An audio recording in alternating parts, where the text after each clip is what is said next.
Live from Penn State's campus, this is Nittany Talk. I'm Samantha Saucier, and we are all so excited for our first show. Today, we will be discussing all of our favorite go-to restaurants, listening to the joyful voices of students, and discussing our favorite songs and artists of the year. We also have a special guest, the Black Caucus of Penn State, joining us to discuss their organization and the ASHE Awards. Now, let's get to talking.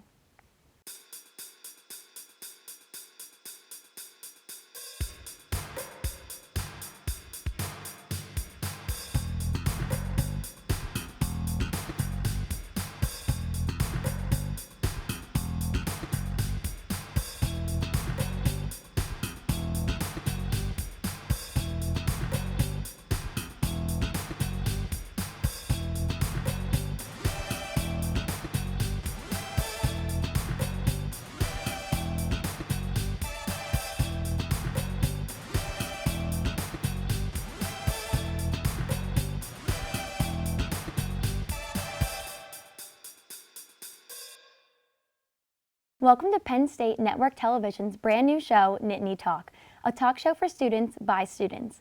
In this show, we will be discussing topics of current events, sports, entertainment, social media, the Penn State community, and more.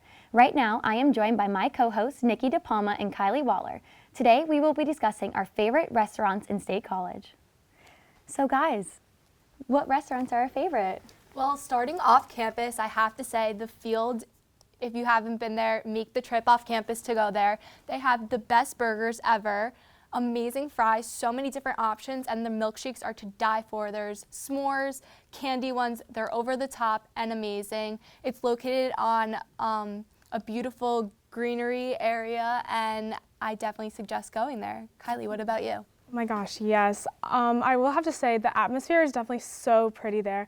I love how they take the stamp and they stamp on the top of the burgers. It's so cute. And yes, the s'mores milkshake is probably my favorite.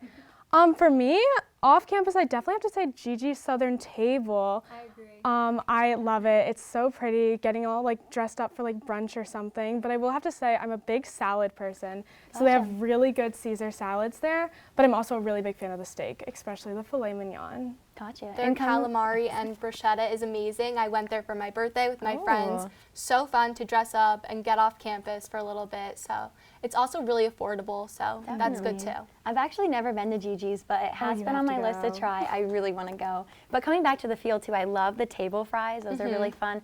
And I have to say my favorite milkshake is the Reese's, but I have not tried the s'mores. So definitely will be adding that to my list. Definitely something to note on a Friday or Saturday night. The wait is absurd. However, so worth it. You can't make reservations at the Field either, right? You can't. No, I didn't know that. Yeah. Oh, wow. Yeah, because I tried to go once with a huge party, and I tried to call ahead and make reservations, and it did not work out. So that definitely is a good tip for Friday and Saturdays. And so what other restaurants do we like? Are we thinking more downtown now? Oh, downtown. There's so many good options. I literally can't even Definitely. there's just so many. Yeah, I think definitely if I'm going for more of the fancy side, I'm a big fan of Federal Tap House. Yes, love just Federal the Tap atmosphere House. again, so pretty. I love it. And I love the aioli fries. They're Yes, so good. that's the best one. And I always get the artisan pizza. I definitely love the cheese one. I'm classic.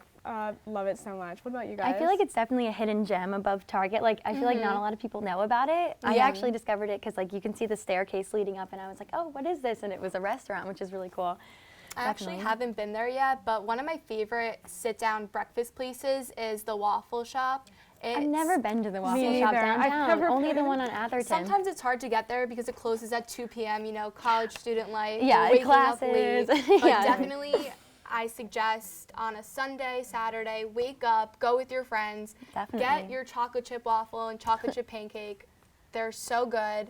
And definitely an upgrade from the dining hall food. Yeah, the dining hall does not compete with any of the restaurants downtown. Definitely not. So quick question about the Waffle House. Are you more of a pancake person or a waffle person? Because I'm a French toast person. Oh, yeah, I'm fancy. Definitely, I have to say, if you like French toast and all that stuff, IHOP is also off campus. They have so many different options. They have the Oreo pancakes. They have the Cinnabon pancake, all that stuff. They have French toast too. So definitely, if you want a more broader selection than what the Waffle House has to offer, definitely make your way down to IHOP. Definitely. I have to say I'm more of a pancake person. I love waffles. I won't discriminate, but definitely more of a pancake person. Definitely. I have to go with waffles Oh.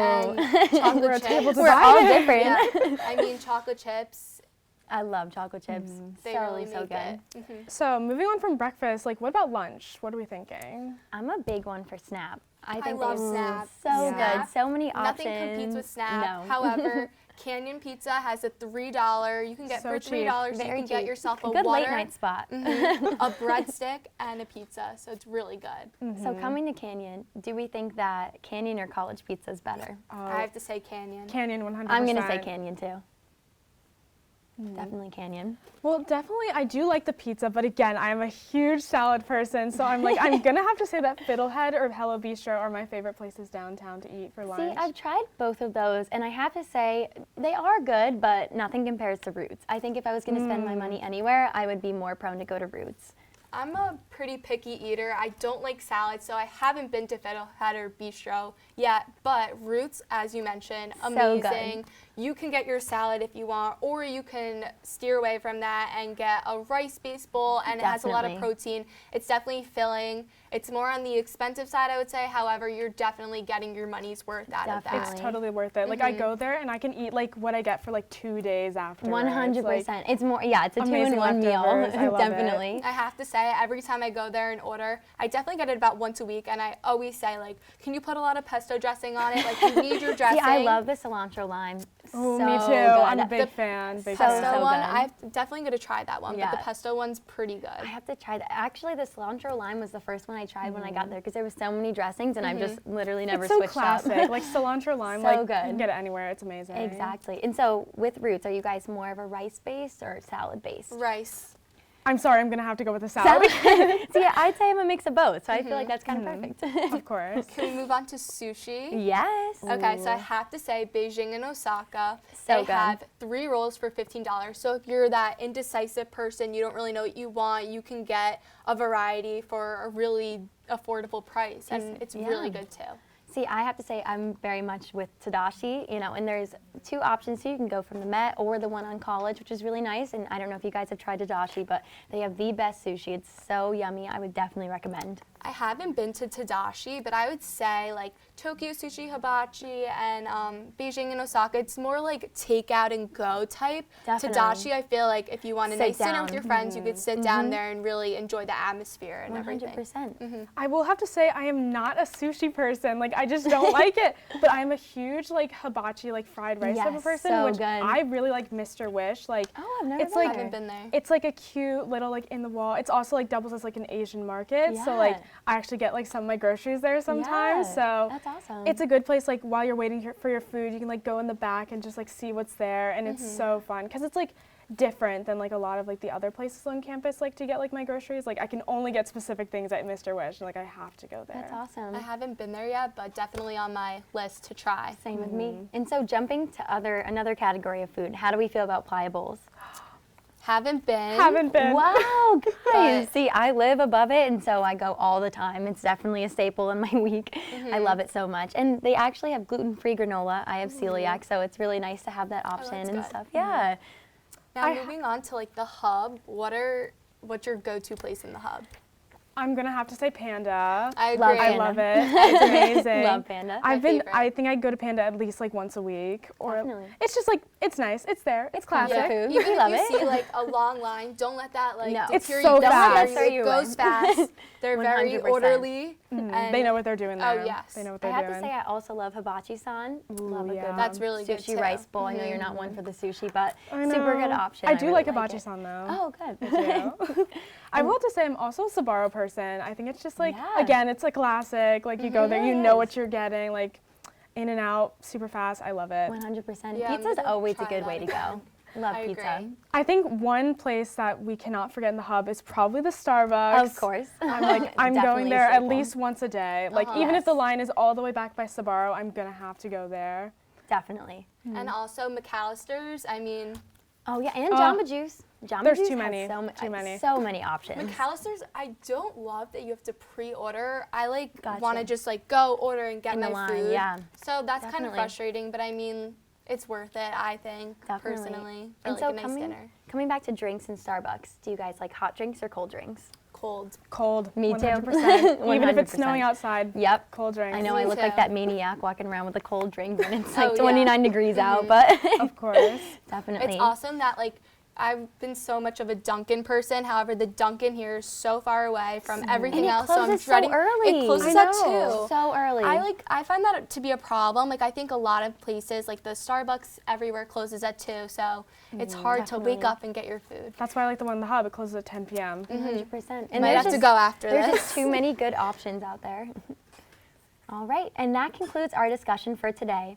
I hope you found some new restaurants to visit for next semester for Penn State. For Nittany Talk, I'm Samantha Saucier.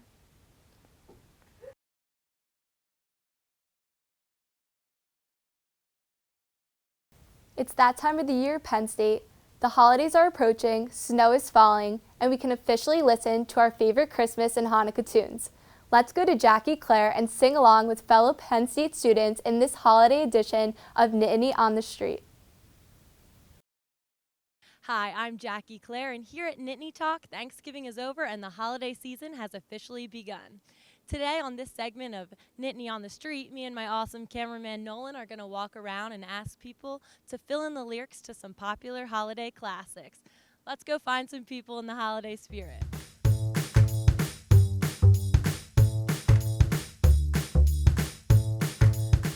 Hey guys, happy December 1st. Will you fill in the lyrics to a Christmas song for me?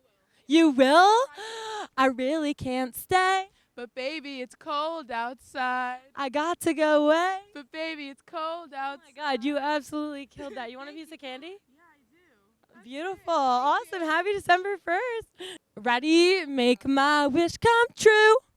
All I want for Christmas is you. You want a piece of candy? Why not? Yeah, like obviously you gotta take one. Will you finish the lyrics to a Christmas song? Sure. Yes! You know Dasher and Dancer and Prancer and Vixen. Comet and Cubit and Come on, you got it. darn it, something in Vixen, something in Vixen, Donner and Blitzen. You almost had it. And who's the most famous reindeer of them all? Rudolph, of course. Of course. Merry Christmas. Happy December 1st. The weather outside is frightful, but the fire is so delightful. There's really no place to go. Let it snow, let it snow, let it snow. Awesome. That's pretty good. Here you go. Thank you. Yeah, have a good December 1st. Do you have a favorite Christmas song? Definitely Jingle Bells. Jingle Bells? Can we hear a little of it? Jingle bells, jingle bells. That's all I got. Beautiful. It was great. Happy December 1st. Take a stroll. Hey, can you finish the lyrics to a song? Deck the halls with boughs of holly. Fa la la la la la la la. 'Tis the season to be jolly. Fa la la la la la la la. You absolutely killed that. I should be playing in the winter snow. But I'm gonna be under the mistletoe.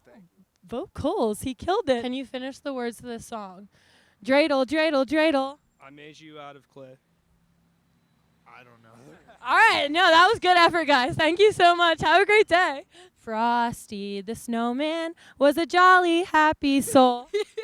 With a gorgon pipe In a button nose. and 2 eyes made out of coal. You guys killed that. Thank you so much, and happy December 1st. Are you feeling the Christmas spirit yet? Yeah. Always. It's the most beautiful time of the year. Lights fill the streets, spreading so much cheer. I should be laying in the winter snow. I'ma Be under the mistletoe. Oh my God, you ladies killed that. Thank you so much. I hope you're in the holiday spirit on this December 1st. Hope you all enjoyed the singing voices we heard here in State College today. Please remember, as Buddy the Elf would tell you, the best way to spread Christmas cheer is singing loud for all to hear. For Nittany Talk, I'm Jackie Claire.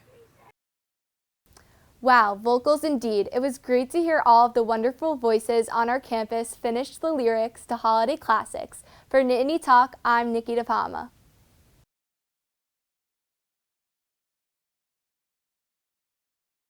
Hi, my name is Adia St. Just, Hello, my name is Jaden Stewart. and today on the Nittany Talk we have some very special guests from Penn State University's Black Caucus. The organization here on campus focuses on serving as an umbrella organization for minorities at Penn State. Please welcome President DeAndre Malcolm, Vice President Jalen Monroe, and one of the hosts for the Ashe Awards, Jalen Carr. So, how about we start off with you guys telling us more about what the organization does on campus and what events you guys usually have here? Yeah, so as you said, Black Caucus serves as the umbrella organization for all Black organizations on campus. That's everything from the NPHC organizations that are active on campus to the NAACP. We also have academic organizations such as the Multicultural Undergraduate Law Association, so on and so forth. Our largest programs include the Ashe Awards, as you had mentioned, which is actually this Friday. So we're super excited for that. It's meant to be an award show that recognizes students as well as organizations of color. And we also have Sankofa, which is a weekly discussion, allows us to look back on our past as well as talk about how we can move forward in the future. And I would just like to put emphasis that it's a cultural discussion, so it really brings our community together and provides a safe space for them to talk about different topics going on. We also have Now More Than Ever Week, which basically commemorates the 2001 village protests. Fantastic. DeAndre, can you elaborate on your experience with Black Caucus, and what was the transition like from membership chair to president of the organization? Yeah, so coming in as a freshman, I actually was not too involved with Black Caucus. I would just come to Sankofa discussions here and there. And then the former president of Black Caucus, not before me, but before her, actually reached out to me about joining the executive board and got me excited and told me that it'd be something that I would be good at. So that kind of like awoken the, I guess you could say, leadership in me, or the leader in me, and really urged me to apply. So then going in from that executive position, I then moved into being the public relations chair, and then being the president this year. And it's just been super enriching to engage with the Black community here in different ways, not only through programming, but also through social means and working with the executive board and working with, community leaders to put on these amazing programs and bring the community together. Okay. As one of the vice presidents, Jalen Monroe, what does your role consist of, and how has it impacted you as a student here on Penn State? So my role as the second vice president is to oversee all organizational programming and to basically solidify all the details for all of our events, which basically was very similar to my role last year on the executive board because I was the programming chair, so I dealt with all of the events anyway. So my role as second vice president, I'd say it definitely allows me to interact with a lot of people in our community, and it really strengthens my social skills because you're going to work with a lot of different people, you're going to work with a lot of different crowds, and you have to adjust to like different people in different crowds when you're working with everybody because everybody works a lot differently. So I'd say it helps me in that aspect, but also just being actively engaged with our community is like a big part of being the second vice president because we have to make sure like we're putting on events and doing things that people in our community want to see. So yeah. Jalen Carr, we see that you're very involved on campus, from being a social chair for the American Society of Civil Engineers, the treasurer of the National Society of Black Engineers, the vice president of Alpha Phi Alpha, and much more. How do you find time to manage all of these responsibilities and be a student? It's very difficult, just admittingly early on in the semester, even though I kind of had a similar load last year, it was just still difficult getting adjusted as I was in new roles. But the biggest thing it boils down to is just organization. My calendar keeps me on top of things. I set alarms 15 minutes ahead of everything because sometimes, I may want to take a nap in between things, but I realize I don't have time for that. So calendars and alarms. And then as for being a student, I've been very fortunate to have friends that are able not even to catch me up per se, but to kind of fact check work with, because that's something I don't have as much time for. Like office hours are kind of some of those additional academic resources that I kind of have to figure it out on my own or rely on those friends for. So in essence, alarms and friends, if I had to narrow it down to two things. Okay. Also, added onto your list of responsibilities is host of the Ashe Awards. Congratulations. Thank you. Can you explain to us what this event consists of and your plans to keep the audience engaged and entertained? Well, yeah, as has been mentioned, it's pretty much just recognition of Black excellence. That's how I see it. And I'm very honored to have this position because I personally am looking forward to, just recognizing multiple different groups of people, different students, even some that I haven't met before, so, building new connections. on that front. And as for keeping the crowd engaged, I feel it's just finding things that are relatable to them, like where are you from, or certain dances, or just trying to be funny. I feel I'm pretty personable, and I don't anticipate I'll have much difficulty keeping them engaged. But yeah, just interacting with them, honestly, and just seeing how they relate to each other and making them aware of that during the event. Fantastic. Okay, so how do you guys come up with the categories for this award show? And also, can you tell us more about the nominees and who the nominees are for your most popular categories? As far as like selecting the categories, it's just, I would say, tradition. So Ashe was created in 2009, and since then I feel we've kind of had like the same categories and same structure as far as what categories there are and the voting process and everything like that. As far as like nominees for our favorite categories, my personal favorite category is the Activism Award. Just really recognizing a student who's going out of their way to serve the community any way that they can. And some of those nominees are Janiyah Davis, who is the student trustee on the Board of Trustees. She's also very involved in her sorority, Delta Sigma Theta. So her being very involved not only with the university, but also within the Black community, I really feel kind of gives us that intersectionality that not a lot of people see from Black students on campus, because we feel being at a PWI, it's very difficult to get into those spaces that are not meant to be for Black students. So definitely one of my favorite, candidates. I'm not saying she won, but I'm just saying she's one of the, star pupils of the category.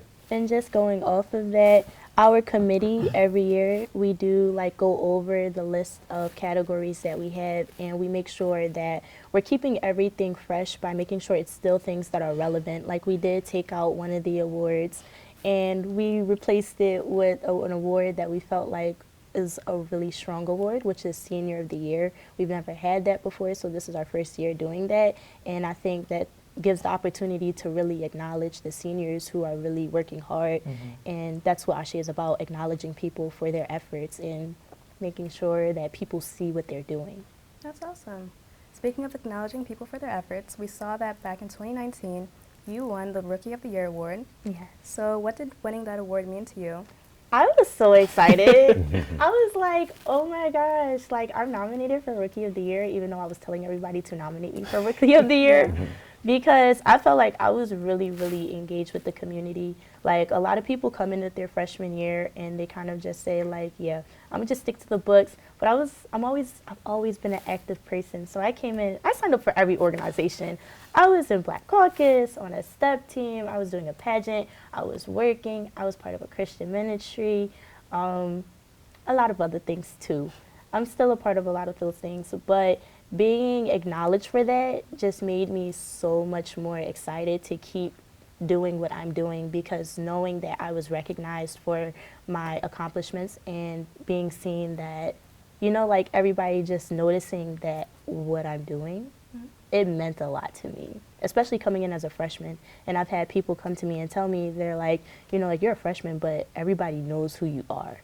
And that's a great thing to know, because as a freshman, like nobody knows anybody, Yeah. So that made me feel very special in that sense, to also keep pushing forward and to use my role as a leader to make sure I can help guide the way for others as well. Okay. So how will this year Ashe Awards be different than the previous years? Because, we haven't had an in-person Ashe since 2019 because of COVID. So how will it be different? Well, actually, last year we kind of had everything was virtual, so this year we're just super excited to get everything back in person, have everyone being in a social setting but still socially distancing and wearing our masks, so we're looking forward to it. All right. Thank you all for coming to the first episode of Nittany Talk. We wish you all the best of luck in your academic endeavors and your extracurricular endeavors. For viewers who are on campus and interested in joining Black Caucus, you can follow them on Instagram at PSU Black Caucus. Also, general body meetings are held bi-weekly on Thursdays at 6 p.m.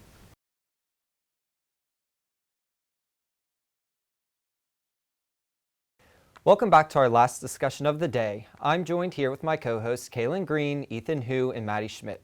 We'll be reviewing our top artists and songs of the year from Spotify Rap and Apple Music Replay. All right, so let's get into it. Who were your top artists? So my first artist was The Weeknd. My second was Maroon 5. My third was Post Malone. My fourth one was Lil Uzi Vert, and my fifth one was The Kid Laroi. It's not surprising that The Weeknd was #1, right? #1, you said, right? Yeah. Yeah, I mean, Super Bowl, he was performing. He had a big year. What about you? Yeah, my top artist was Taylor Swift. Again, not surprising with everything going on and how she's re-recording her masters. My second artist was Lana Del Rey. Third artist was the band Water Parks. My fourth artist was Shawn Mendes, and my fifth one was 21 Pilots. Nice. Kaylin? My #1 was Ariana Grande, because she's Ariana Grande. Tinashe. She's doing great on The Voice, by She the really way. is. She really is. Tinashe is my second. My third is Twice. Fourth is Blackpink, and my fifth one is Doja Cat. Okay, like I told you guys earlier, I knew I was going to be in the minority. I'm a big country music fan. So my first one was Carrie Underwood. She can do no wrong in my eyes, so that's not surprising. And then I had Cody Johnson. He's newer to the country music scene, but he has some great stuff out. And then I had Luke Combs, Jason Aldean, and then I decided to throw myself for a loop and have Guns N' Roses is my fifth top artist just because I always play it when I'm at the gym. Yeah, you're switching it up a little Paradise bit. Cities really gets me going. It's a great artist right there. I do enjoy one of their songs. I forgot what it was called, but it was something older. It was Sweet Child of Mine, that's what it's called. I everyone love loves that. song. Step Brothers? So good. No, absolutely. And I'm not a big country fan, but I do respect that Carrie Underwood is your top artist because she is amazing. You know, I'll stand by the fact that I think she was snubbed at the Country Music Awards Oh, this year absolutely. for entertainer of the year. But you know, you live and learn, I guess. You do. She's gonna be back. She's gonna be back for like multiple. I hope she has Vegas residency right now. That's true, yeah. Yeah, and then a couple other people like Luke Bryan has one coming up, Katy Perry, and John Legend just announced that he has one as well. Yeah, I'm really looking forward to Katy Perry's. I think that's going to be really fun. Yeah, she does. She puts on a great show. She does. What about you? I'm trying to think. Well, at least based on like my top artist is Ariana Grande, as I had mentioned, but I also thought it was really interesting in my Spotify Wrapped that she is not in my top 5 songs for the year, and I was just wondering, like, was that just me, or was that anybody else experiencing that with Spotify? Be there. Yeah, considering it was like, you know, #1 artist, and I'm in like the top 1% of her listeners, so I don't really understand why she didn't end up in my top 5. It should be like your top 3 songs. If you're in the 1% of her listeners. Apparently, according to Spotify, it's not. It's not one of my top 5 songs. Yeah, something similar happened to me where like my top album of the year wasn't like in my top artist or my top songs, but I don't know how the statistics work. I don't either. Well, so I looked up the statistics for Spotify's top artists globally, and the first one was Bad Bunny, which I wouldn't have expected. Me neither. And then Taylor Swift. I'm not surprised. And then BTS was #3, Drake was #4, and Justin Bieber was #5. Interesting. Yeah, I could see where that came from, honestly. BTS had a good year with their music. Same with Drake, his new album, Certified Lover Boy. And same with Justin Bieber. He's really coming on strong after a couple down years from when he released Baby in 2010. But like with 2 of those artists, BTS, they just announced that they're taking an extended hiatus from their career. I'm not sure. Oh, I didn't see that. I'm not sure why or what's going on with them. And then Drake announced that he's withdrawing his Grammy nominations for, I guess, next year. Yeah, I think the Grammys are going to be really interesting next year, especially with the people who are up for Album of the Year, because I know a lot of people are betting on Olivia Rodrigo to get it, but Taylor Swift is still in the category, and Kanye West is there too. Yeah, her Driver's License was the most listened to song globally on Spotify. When that was released, the whole world went into a frenzy because it was just something really everyone was expecting to be released, and then it was meeting high expectations for everyone at the same time. I mean, it's a good song. I think it was overplayed. Just a little bit. But I mean, that's great for her. I don't know if she's going to have an extended career. I don't know if her songs will really go that far. If she keeps putting out songs like that, she will. But I think she's young right now. Maybe she won't have a hit for a couple years. That's just what I'm thinking. And then she'll come back and then she'll be, you know, more well-rounded as an artist. Yeah, it'll be interesting to see how her career plays out because she just announced a tour and tickets go on sale Friday. So it'll be interesting to see if like the venues sell out and what the reaction is. I think I'm trying to go see one of her concerts in New York, probably. If I have the time, obviously, in the spring semester. Yeah, I wanted to see her on the second night of Philly. That one's gonna be a packed house, I'm pretty sure. It will. Yeah, so we just had that Christmas music segment as well. What's your favorite Christmas song? Oh my gosh, that's such a good question. Thinking off the top of my head, I'm gonna have to say December by Ariana Grande off her Christmas and Chill album. I've never heard that song. It's a great one. Never. The whole album is just like original Christmas music instead of like remakes of popular Christmas songs, so it's nice. It's refreshing. I think a lot of artists try to do what Mariah Carey did with All I Want for Christmas, and few succeed. Very few succeed. Yeah, we have Kelly Clarkson's Underneath the Tree. That's true. Which is good. Michael Bublé's just like standard Christmas to me. Oh, for sure. I think he doesn't have any original Christmas songs, I don't think. Not that I know of. And if he does, they're not as popular. Yeah. What's your favorite Christmas song? I'm gonna have to go with the classic Mariah Carey. Yeah, that's where I was you at. can't go wrong. When the calendar hits December 1st, you see the charts. That song just shoots up right up there. It just amazes me how much money she makes every No, year she with that does. song. And like she just keeps breaking records with it. Yeah. And I think overall, her Christmas album as a whole, like everybody knows that song, but she has so many other songs on the album that are really good. Like one of my personal favorites is her rendition of Silent Night. I think it's super pretty, the music video is gorgeous, and she just has a lot of other really neat things that she's released. Yeah, I don't know any other songs from that Christmas album. I don't think I do either. Yeah, that's the only one that pops out to basically everyone in the whole world because it's so overplayed, but at the same time it's a good overplay because it's such a popular song. Yeah, and everybody knows it. It just makes you feel good. It makes you feel happy. Yeah. Yeah. Well, so like going back from Christmas music, Adele's new album, which was highly anticipated, her fans have been waiting for it for, it was like 6 or 7 years, I think. Yeah, it was a long time. So it came out and it's doing great. It's very different. I don't know if you guys got a chance to listen to the whole thing or just a couple songs, but it's very different from her past albums. I mean, there's one song on there called My Little Love, and it's a song to her son, and there's like actual recordings on it of her talking to her son about her divorce, and then the last part of it is a voicemail message, and it's just like a really raw song, and I'm not surprised that that's coming from her. She does put a lot of emotion into her songs, I can give her that. Even her past songs that were played on the radio before, those got a lot of powerful emotions in there. Yeah. Yeah, and definitely. I love how she's continuing the trend of using the numbers and the ages where she wrote the albums as the album title. I think that's really, really cool. It definitely is a little bit different than her previous albums, but it's very, very good, and I think the reaction, like the public reaction, is definitely well-deserved. I also think it's really interesting that while that entire album is like premised around her divorce, I think the song might be called Hold On, but I know it got turned into like a TikTok trend, and I don't really understand how that happened, considering like the actual lyrics, like the meaning of the songs. But speaking on that, were there any like odd songs or artists that popped up in your like top 5 or anything that surprised you this year? Mine was pretty standard. It kind of matched up with all my top artists. My top song was Till You Can't by Cody Johnson. It's just a great song about life. And then Freedom Was a Highway, it's Jimmy Allen and Brad Paisley. If I Didn't Love You, Jason Aldean and Carrie Underwood, so 2 of my top artists. Dear Rodeo, that's a Cody Johnson song, and he does it with Reba McEntire. I don't know if you guys listen to country and know who she is. What about you guys? So for me, my top song was Save Your Tears by The Weeknd. That was pretty expected because that was on repeat for hours for me. The next one on the list was Beautiful Mistakes with Maroon 5 and Megan Thee Stallion. That one is also expected.